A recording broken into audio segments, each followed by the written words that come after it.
وہ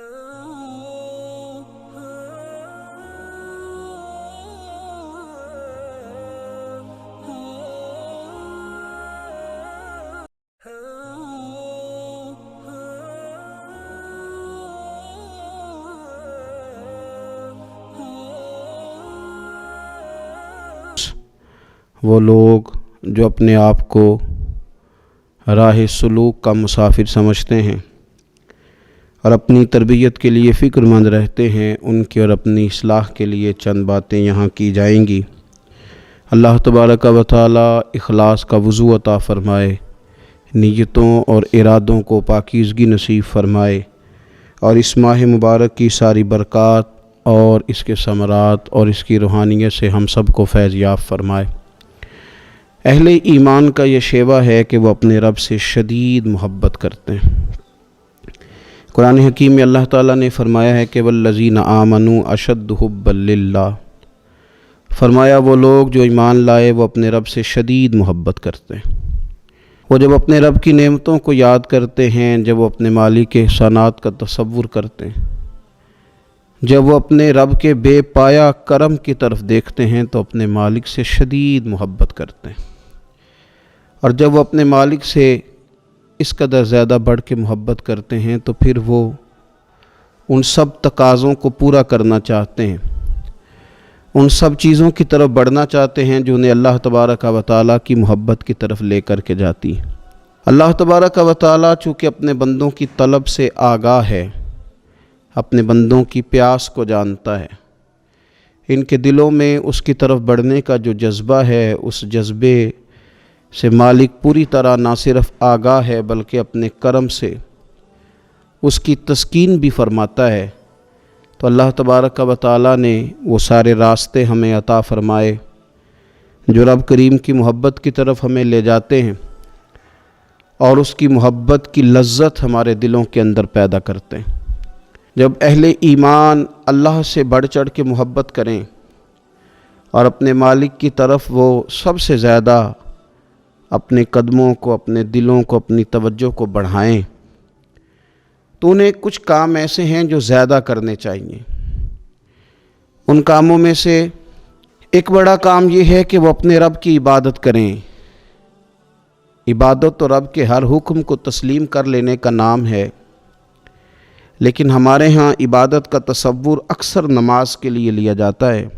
قرآن حکیم میں اللہ تعالیٰ نے ارشاد فرمایا یا ایھا الناس اعبدوا ربکم الذی خلقکم والذین من قبلکم لعلکم تتقون، فرمایا لوگو اپنے رب کی عبادت کرو جس نے تمہیں پیدا کیا اور تم سے پہلے لوگوں کو پیدا کیا، اور اس امید پر اپنے رب کی عبادت کرو کہ لعلکم تتقون، تاکہ تم پرہیزگار بن جاؤ۔ اپنے مالک کے حضور اپنی پیشانی کو جھکا دینا عبادت انتہائی درجے کی عاجزی کو کہتے ہیں۔ اپنی پیشانی کو، اپنے ناک کو، اپنے پورے وجود کو اپنے مالک کے حضور انتہائی عاجزی کے ساتھ جھکا دینا، اور ساری بلندیاں اور ساری رفعتیں اور ساری عظمتیں رب ہی کی تسلیم کرنا، اس کا نام عبادت ہے۔ اللہ کے حضور جب رب کریم کا بندہ اپنے آپ کو جھکا دیتا ہے اور اس کے حضور وہ انتہائی عاجزی کرتا ہے، تو اس کا معنی یہ ہے کہ وہ اپنے رب کی عبادت کر رہا ہے۔ رسول کائنات صلی اللہ تعالیٰ علیہ وسلم نے مختلف چیزوں کو مختلف مواقع پر ہمارے لیے بیان کر کے ہمارے دلوں میں ان چیزوں کی محبت بڑھائی۔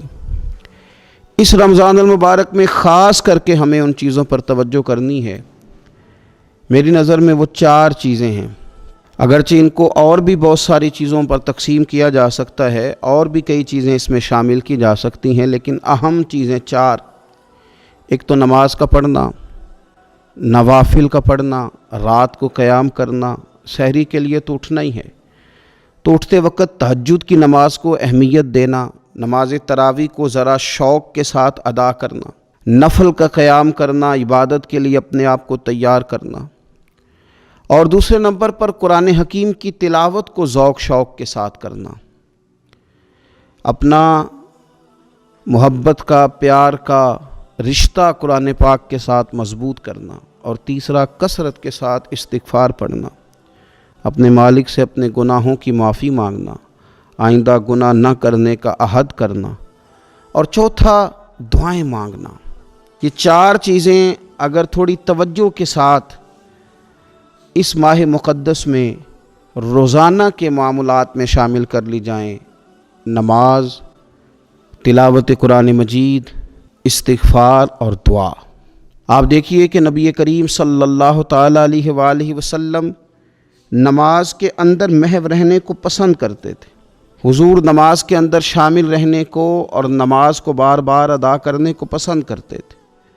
ہر موقع پر حضور نماز ادا فرماتے، ہر موقع پر۔ سورج گرہن ہے تو نماز ہو رہی ہے، چاند گرہن ہے تو نماز ہو رہی ہے، بارش نہیں ہوتی تو کریم محبوب علیہ السلام نماز ادا کر رہے ہیں، بارشیں کثرت سے ہونے لگیں، طوفان اور آندیاں آنے لگیں تو حضور نماز ادا فرما رہے ہیں۔ جنگ کے موقع پر، بدر کے موقع پر لوگوں کی، صحابہ کی صفیں درست کر کے حضور خود مصلی پر تشریف لے گئے اور نماز شروع کر لی۔ تو ہر وقت نماز کی طرف حضور کی توجہ ہمیں بتاتی ہے کہ نماز پڑھنا، نفل پڑھنا، عبادت کرنا یہ کتنا دلچسپی والا کام ہے، اور مسلمان کا اس کے ساتھ شوق کس قدر زیادہ ہونا چاہیے۔ آج ہم زیادہ بے چین اس لیے رہتے ہیں کہ ہمارا تعلق باقی سب چیزوں سے مضبوط ہوا لیکن مصلی کے ساتھ کمزور ہوا۔ ہماری بہت ساری اس دور کی جدتوں نے ہم سے ہمارے مصلی کی، استغفار کی، تلاوت کی، دعا کی لذت چھینی۔ اگر ہم تھوڑا لوٹ کر کے آئیں اور کچھ گھنٹوں کے لیے، کچھ وقت کے لیے، کچھ ٹائم کے لیے، اگرچہ وہ مختصر ہی کیوں نہ ہو، ہم اپنے معمولات جو عبادت کے تعلق سے ان کو مضبوط کریں، موبائل بند کیے جائیں، ایک کونا تلاش کیا جائے، کوشش کی جائے تنہائی کرے انسان اپنے مالک کے ساتھ۔ نبی پاک صلی اللہ تعالیٰ علیہ وآلہ وسلم نے جو ہمیں طریقے بتلائے ہیں، ان طریقوں کی روشنی میں انسان اکیلا بیٹھے اپنے مالک کے حضور اور خوب اس کی بارگاہ میں نفل پڑھے، تلاوت کرے، استغفار پڑھے، پھر دعائیں مانگے، اپنے لیے بھی مانگے، امت کے لیے بھی مانگے، اپنے لیے بھی مانگے، اپنوں کے لیے بھی مانگے، سب کے لیے اللہ کے حضور سے وہ خیر طلب کرے۔ حضرت سیدنا زید بن ثابت رضی اللہ تعالیٰ عنہ ارشاد فرماتے ہیں، مجمع الزوائد میں، مسند امام احمد بن حنبل میں یہ حدیث موجود ہے۔ آپ فرماتے ہیں کہ میں نبی پاک صلی اللہ تعالیٰ علیہ وسلم کے ساتھ اکثر نماز کے لیے جایا کرتا تھا، تو میں انفرادی انداز دیکھتا نبی پاک صلی اللہ تعالیٰ علیہ وسلم کا کہ حضور جب نماز کے لیے چلتے تو چھوٹے چھوٹے قدموں کے ساتھ چلتے۔ جو نبی پاک صلی اللہ تعالیٰ علیہ وسلم کا روٹین میں چلنے کا انداز ایک کریمانہ تھا، اس سے ہٹ کر حضور مختصر قدم اٹھاتے اور نماز کے لیے تشریف لے جاتے۔ میں اس خوبصورت ادا پر توجہ کرتا تو میرے کریم محبوب صلی اللہ تعالیٰ علیہ وسلم نے مجھ سے فرمایا، زید تم جانتے ہو میں مختصر قدم کیوں اٹھاتا ہوں؟ حضور دلوں کا حال جانتے ہیں نا، تو فرمانے لگے تمہیں خبر ہے میں اختصار کے ساتھ قدم کیوں اٹھاتا ہوں؟ عرض کی یا رسول اللہ صلی اللہ تعالی علیہ وسلم کرم نوازی فرمائیے، بتا دیجئے۔ تو حضور فرمانے لگے کہ جب تک انسان نماز کی طلب میں رہتا ہے نا، وہ نماز ہی میں رہتا ہے۔ وہ جب نماز کی طلب میں ہوتا ہے تو نماز ہی میں ہوتا ہے۔ تو میں چھوٹے چھوٹے قدم اٹھاتا ہوں، ذرا آہستہ چلتا ہوں، تاکہ جتنا وقت طلب نماز میں ہو وہ نماز ہی میں گزرے۔ ذکر حبیب کم نہیں وصل حبیب سے، محبوب کا ذکر بھی اس سے ملاقات ہی ہوتا ہے۔ تو یہ جو سفر ہے نا نماز کے لیے جانے کا، میں چاہتا ہوں کہ یہ ذرا لمبا ہو جائے، اس میں ذرا وقت ملے تاکہ مالک کے ساتھ میں جڑا رہوں، میرا تعلق مضبوط رہے۔ تو سرور کائنات صلی اللہ تعالیٰ علیہ وسلم کی جو خاص دلچسپی ہے نماز کے ساتھ، نفل کے ساتھ، عبادت کے ساتھ، حضور صلی اللہ علیہ وسلم نے ارشاد فرمایا، مسلم شریف میں حدیث موجود ہے، فرمایا اللہ تعالیٰ کے بندہ سب سے زیادہ قریب پتہ کب ہوتا ہے؟ پہلے تو ذرا ان لفظوں کا حسن ملاحظہ کریں کہ بندہ اور رب کے قریب، بندہ اور اپنے مالک کے قریب۔ وہ بندہ کتنی شان والا ہے، اس کا مقدر آج کتنے عروج پہ ہے جو اپنے رب کے قریب ہو گیا۔ حضور فرمانے لگے غلاموں سنو، بندہ اپنے رب کے سب سے زیادہ قریب سجدے کی حالت میں ہوتا ہے، لہذا فرمایا سجدوں میں کثرت سے دعا کیا کرو، گویا اس سے مانگ لیا کرو سجدوں میں، اب تمہارا قرب ہے۔ اب تم جب کشکول طلب دراز کرو گے تو وہ تمہیں عطا کرے گا۔ جب تم نے اپنا سر سجدوں میں رکھا ہو تو پھر اپنی آرزویں لے آؤ ساری، اب رب تمہارے کشکول بھرے گا، تمہیں خیرات ملے گی، تمہاری طلب سے بڑھ کر تمہیں عطا کیا جائے گا۔ تو عبادت کے ساتھ جب آپ کا تعلق ہوتا ہے تو آپ قرب الہی میں ہوتے ہیں، اللہ کے قریب چلے جاتے ہیں۔ شرط یہ ہے کہ تھوڑی دیر بھول جائیں موبائل کو، تھوڑی دیر چھوڑ دیں دنیا داری کے خیالات، تھوڑی دیر وہ ایک دن چھوڑ کے سارا کچھ بھی تو جانا ہے نا اللہ کے حضور۔ تو آج بھی اگر کچھ وقت کے لیے ترک کیا جائے، اسلام میں رہبانیت نہیں، لیکن حضور تہجد کی نماز پڑھتے تھے، حضور اعتکاف کرتے تھے، غار حرا میں وقت گزارا نبی پاک علیہ السلام۔ کچھ وقت تو ایسا ہو جو انسان اپنے رب کے ساتھ گزارے، اللہ کے ساتھ اپنے تعلق کو وہ مضبوط کرے۔ دیکھیے حضرت سیدنا یوسف بن عبداللہ بن سلام رضی اللہ تعالیٰ عنہ، یہ حضرت عبداللہ بن سلام رضی اللہ تعالیٰ عنہ معروف صحابی رسول صلی اللہ تعالیٰ علیہ وسلم کے صاحبزادے، یہ حضرت ابو درداء رضی اللہ تعالیٰ عنہ سے ملنے کے لیے تشریف لے گئے۔ فرماتے ہیں کہ جب میں ان سے ملنے کے لیے گیا تو وہ شدید علیل تھے، حضرت سیدنا ابو درداء رضی اللہ تعالیٰ عنہ بڑے جلیل القدر صحابی ہیں اور بڑے صاحب الرائے آدمی ہیں۔ حضرت عمر فاروق رضی اللہ تعالیٰ عنہ اکثر ان سے مشورہ لیا کرتے تھے۔ فرماتے ہیں میں جب ان سے ملنے کے لیے گیا تو وہ سخت بیمار تھے اور اسی بیماری میں ان کا وصال ہوا۔ میں ان سے ملنے گیا تو وہ مجھ سے کہنے لگے کہ بھتیجے، حضرت عبداللہ ابن سلام کے بیٹے ہیں نا یوسف بن عبداللہ، تو وہ چونکہ ان کا دوستانہ تھا، کہنے لگے بھتیجے تم اس شہر میں کس طرح آئے؟ تو جناب یوسف بن عبداللہ کہتے ہیں میں نے عرض کی کہ آپ کا میرے والد کے ساتھ جو تعلق تھا، جو دوستانہ تھا، اس تعلق نے مجھے مجبور کیا کہ میں آپ کی تیمارداری کروں۔ تو فرماتے ہیں میں تو تیمارداری کرنے گیا تھا، ان کا حال پوچھنا تھا، لیکن یہ لوگ جو حضور کے دین کی تبلیغ کے لیے جذبات رکھتے تھے اور ایک دوسرے کو اللہ کی جانب متوجہ کرنے کا جو جذبہ رکھتے تھے، وہ بڑا انوکھا ہے۔ ایک شخص تیمارداری کرنے گیا ہے تو حضرت سیدنا ابو درداء رضی اللہ تعالیٰ عنہ فرمانے لگے بھتیجے میں اس وقت اس کیفیت میں ہوں کہ جھوٹ بولنا بہت برا ہے، یعنی جھوٹ بول ہی نہیں سکتا کہ اس بیماری میں ہوں کہ جس میں مجھے لگتا ہے کہ میں دنیا سے چلا جاؤں گا۔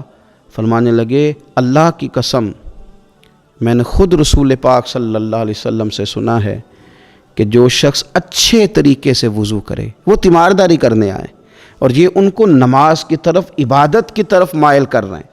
فرماتے میں نے خود حضور صلی اللہ علیہ وسلم سے سنا ہے کہ جو شخص اچھے طریقے سے وضو کرے پھر 2 رکعتیں نماز پڑھ لے یا 4 رکعتیں نماز پڑھ لے، اخلاص کے ساتھ پڑھے، اچھا وضو کرے، 2 رکعتیں پڑھ لے یا 4 پڑھ لے، یعنی 2 نفل ادا کرے یا 4 کر لے، اور پھر وہ خلوص کے ساتھ اپنے رب سے مغفرت طلب کرے تو اللہ اس بندے کی بخشش فرما دے گا۔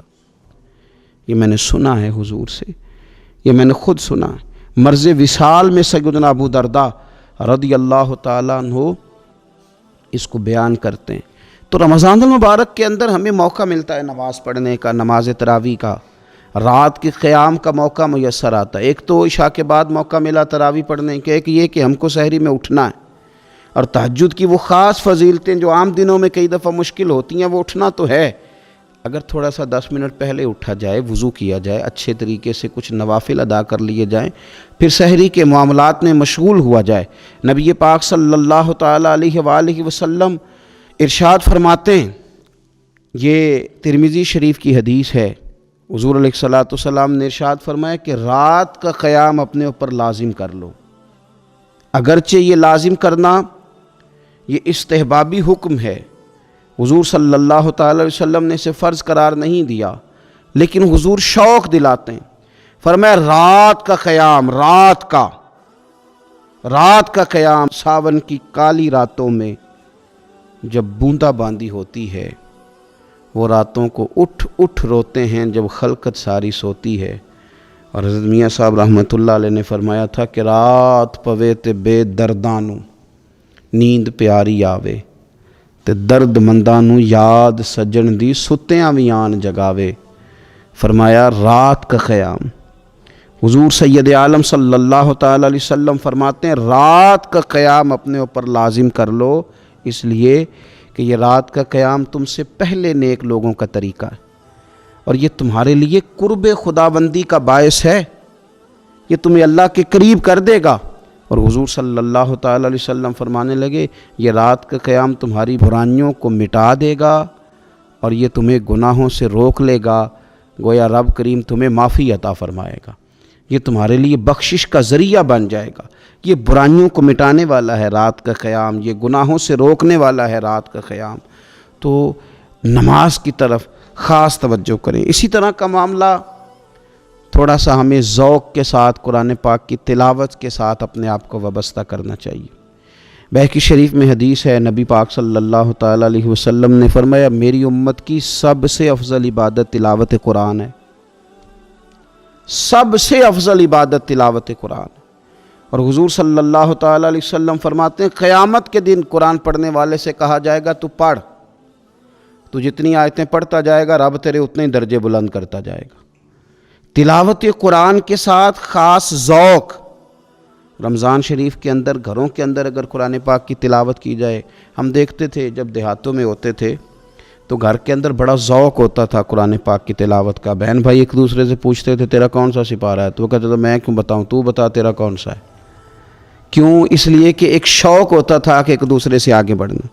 تو نبی پاک صلی اللہ تعالیٰ علیہ وسلم نے فرمایا دنیا میں قرآن مجید پڑھتا تھا، اس سے قیامت کے دن بھی کہا جائے گا کہ اب تو پڑھنا، تو وہ جتنی آیات پڑھے گا رب اس کے اتنے درجے بلند کرے گا۔ تو رمضان شریف کے اندر خاص ذوق قرآن مجید کی تلاوت کا۔ پھر اسی طرح کا معاملہ استغفار کے ساتھ، نفل پڑھے جائیں، تلاوت کی جائے، اور پھر استغفار کثرت سے پڑھا جائے، استغفار کثرت سے پڑھا جائے۔ نبی پاک صلی اللہ تعالیٰ علیہ وسلم کا محبوب وظیفہ استغفار پڑھنا، اللہ کے حضور توجہ کرنا، توبہ کرنا۔ حضور تو معصوم ہے، نبی پاک تو معصوم عن الخطا، حضور سے تو معاذ اللہ کوئی گناہ سرزد ہوتا ہی نہیں۔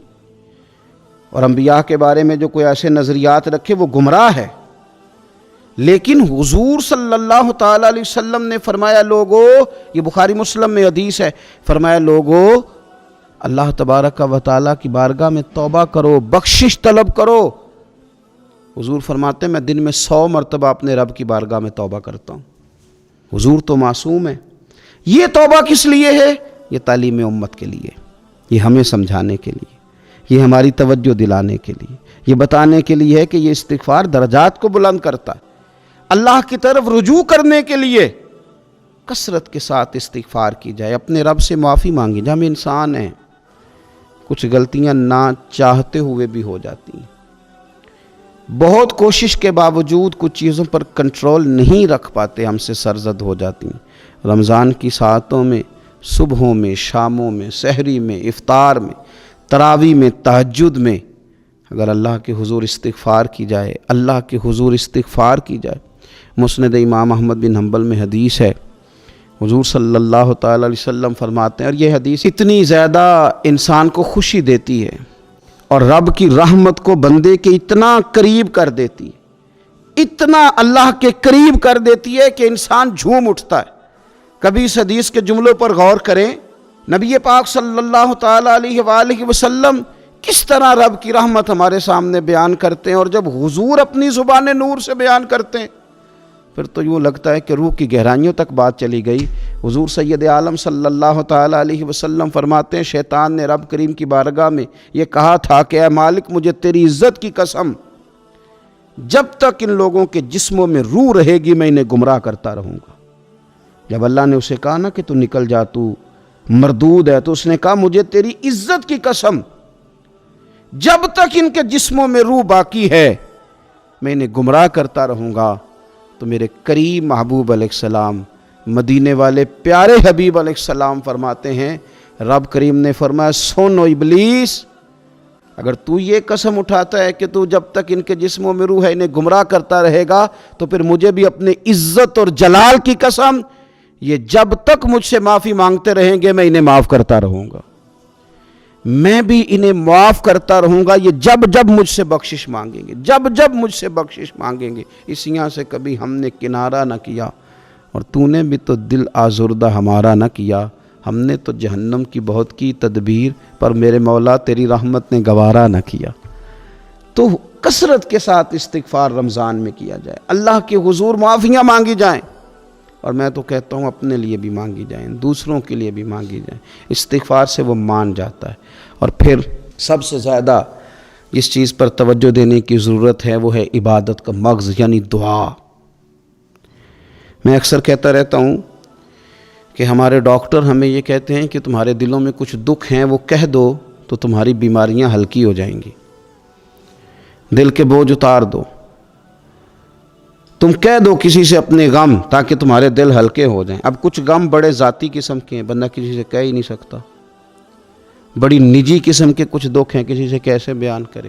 تو ہمارے دین نے ہمیں دعا سکھائی۔ معنی کیا ہے؟ جو کسی سے نہیں کہہ سکتے وہ رب رسول سے کہہ دو تاکہ تمہارا دل بھی ہلکا ہو، تمہاری عزت بھی محفوظ رہے۔ اور تم نے کہا بھی اس طبیب کے سامنے جو سب سے بڑھ کر شفا دینے والا ہے، کہا اس مالک کے سامنے جو سب سے زیادہ خزانے بانٹنے والا ہے۔ ترمذی شریف میں حدیث ہے، حضور نے فرمایا دعا عبادت ہے۔ اسی ترمذی میں حدیث ہے، فرمایا دعا عبادت کا مغز ہے۔ اور اسی ترمذی میں حدیث ہے، نبی پاک علیہ السلام نے فرمایا یاد رکھو رب کے نزدیک، اللہ کے نزدیک دعا سے زیادہ عزت والی چیز کوئی نہیں، اس سے بڑی اکرام والی چیز ہی کوئی نہیں اللہ کے حضور۔ تم اپنے رب سے جب مانگتے ہو تو بڑے معزز ہوتے ہو، دنیا داروں کے سامنے ہاتھ پھیلاؤ گے، دکھ سناؤ گے تو عزت میں کمی آئے، لیکن جب تم اللہ سے مانگتے ہو، مالک کے حضور کشکول طلب دراز کرتے ہو تو اس سے بڑی عزت والی چیز کوئی نہیں۔ پھر ایک دل میں سوال آتا تھا کہ کتنا کو مانگیں، مالک سے کتنا سوال کریں، کس قدر طلب کریں؟ تو بہقی شریف میں حضور نے یہ مسئلہ بھی حل کر دیا۔ اللہ کے پیارے حبیب علیہ السلام نے فرمایا ہر چیز اپنے رب سے مانگ لو، ہر چیز اپنے رب سے طلب کرو، حتیٰ کہ نمک ہی کیوں نہ ہو، وہ بھی مانگنا ہو تو مالک سے ہی مانگو۔ اللہ کے حضور عرض کرو اس کے پیارے محبوب علیہ السلام کے غلاموں، تمہارے ہاتھ وسیلہ جو آ گیا ہے مدینے والے محبوب کا، اس کی بارگاہ سے مانگو، بار بار مانگو، کئی بار مانگو، اور اپنے لیے بھی طلب کرو، دوسروں کے لیے بھی طلب کرو، امت کے لیے طلب کرو، ملک و ملت کے لیے طلب کرو۔ تو رمضان شریف کی پہلی نشست میں ایک تو ہمیں اپنی عبادت کو، اپنے نوافل کو، اپنی نماز کو مضبوط کرنا ہے، کوشش کریں قضا نمازوں پر بھی توجہ دی جائے، یہ بہت بڑا قرض ہے اور یہ ہم ہی ادا کریں گے تو ادا ہوگا۔ اور دوسری بات یہ کہ کثرت کے ساتھ قرآن مجید کی تلاوت کی جائے۔ تیسری بات یہ کہ استغفار کو اپنے اوپر لازم کیا جائے۔ اور چوتھی بات دعائیں مانگی جائیں۔ رمضان کی گھڑیاں بڑی قبولیت والی ہیں، بڑی قبولیت والی ہیں۔ افطار کے وقت جو بندہ مانگتا ہے رب اس کی دعا کو قبول فرماتا ہے۔ ان اوقات میں اللہ سے مانگا جائے اور خوب مانگا جائے، اے اللہ اس ماہ مقدس کا صدقہ امت مسلمہ کے لیے رحمت والے فیصلے فرما۔ آخر دعوایا ان الحمدللہ رب العالمین۔